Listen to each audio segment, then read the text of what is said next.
Besides experimenting with different styles and genres, NetEase Games also creates truly unique and innovative games. Next up is Once Human, a new survival game that I've been very excited about. Yeah, I've been following this game for a while now. It's the art style and gameplay that really caught my interest.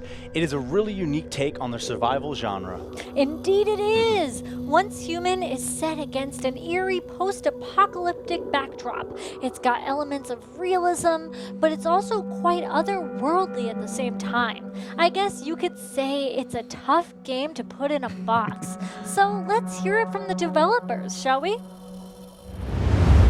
Hi everyone, my name is Ruby and I'm a designer on the Once Human development team. Today I'm super excited to introduce you to our new game, Once Human. So for those of you who maybe aren't familiar, Once Human is a new weird sandbox survival game that gives players the freedom to explore and experience the game in whichever way they like. Once Human invites players to explore a strange and fascinating new world, one that combines combat, crafting and survival gameplay mechanics with a cosmic horror aesthetic. So you may be wondering what I mean when I refer to Once Human as a new weird game. Essentially, the new weird is a genre of art and literature, and what it does is it combines supernatural elements, cosmic horror, with sci-fi. It's heavily influenced by the works of H.P. Lovecraft. With this mix of survival gameplay and an unsettling, creepy, new weird horror aesthetic, Once Human offers a uniquely gripping gameplay experience. Players have the freedom to carve their own path through this world, but they'll also have to constantly be on the lookout against any number of reality-warping, mind-bending threats that they may face along the way. Once Human integrates 5 core gameplay systems to offer players a really high level of freedom. The game also boasts 4 distinct biomes and 6 entrenched faction strongholds, all spread across a really vast 16 by 16 kilometre map. Once Human offers players the opportunity to battle creatures from another realm through open exploration, dungeon challenges and intense boss fights. Once more, players can also customise their growth by gathering resources and crafting their own gear to best suit their own personal playstyle. But with Once Human, otherworldly monsters are not the only threat. Players can also attack one another and loot their resources, so the game has the potential to descend into all-out server-wide warfare at almost any time. Once Human also has a team play feature that lets players construct a hive together with their friends, set up a territory, fight for control over rare resource points, and even take part in 20v20 PvP battles.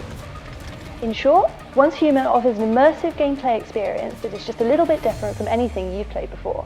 We're super excited about its release and we hope that you are as well. So if you like the sound of what you've heard, please add us to your Steam wishlist and join our official social media accounts to become part of our community and stay updated on all of our latest development progress.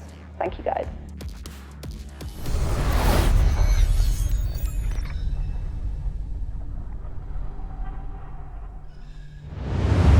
I'm totally stunned after watching that. For me, Once Human is definitely a unique game, and coupled with this post-apocalyptic setting, it is sure to be an unforgettable experience. And today we have the honor of interviewing Ruby, one of the game's designer from Once Human. Oh, great.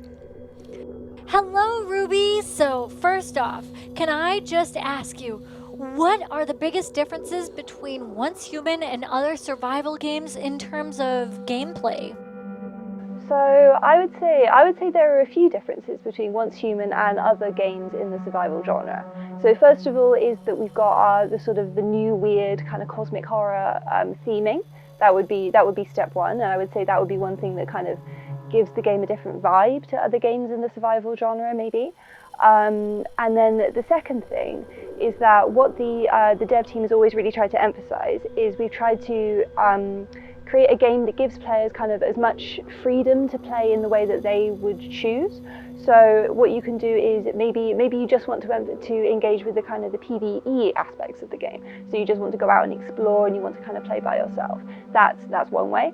Or you could join together with your friends and create a territory and kind of pool your resources. That would also be a kind of viable way to play. Or the third thing would be you really like the PvP aspects and you want to kind of go and like loot other players' territories and kind of steal their resources. Sort of any of those kind of play styles would be a kind of valid and effective way to kind of engage with Once Human, and that's something that we tried to kind of work on from the beginning.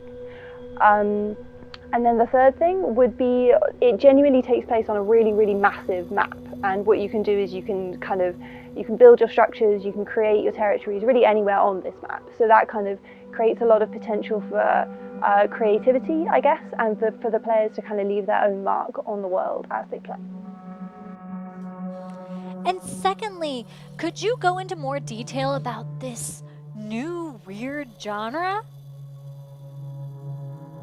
Yeah, so when we use the term new weird, what we mean is it's a genre that I suppose the founding father would be H.P. Lovecraft, or sort of more recently, I suppose it's kind of spread into like films, TV shows, and also games. But something like the SCP Foundation online would be a kind of a representative example.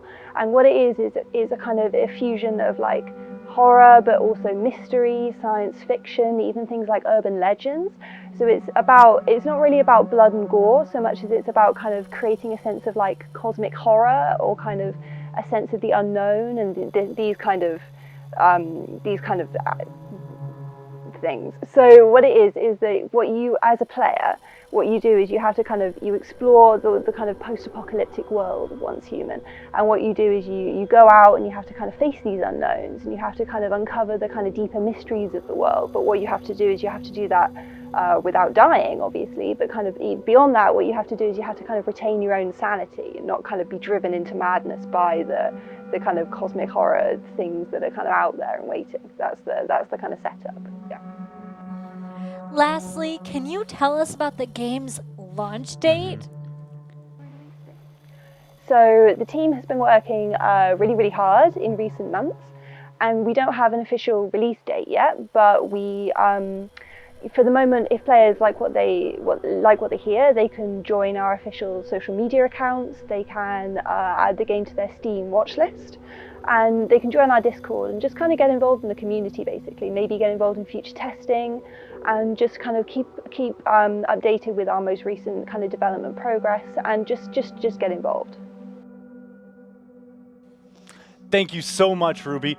Don't forget to add Once Human to your Steam wish list.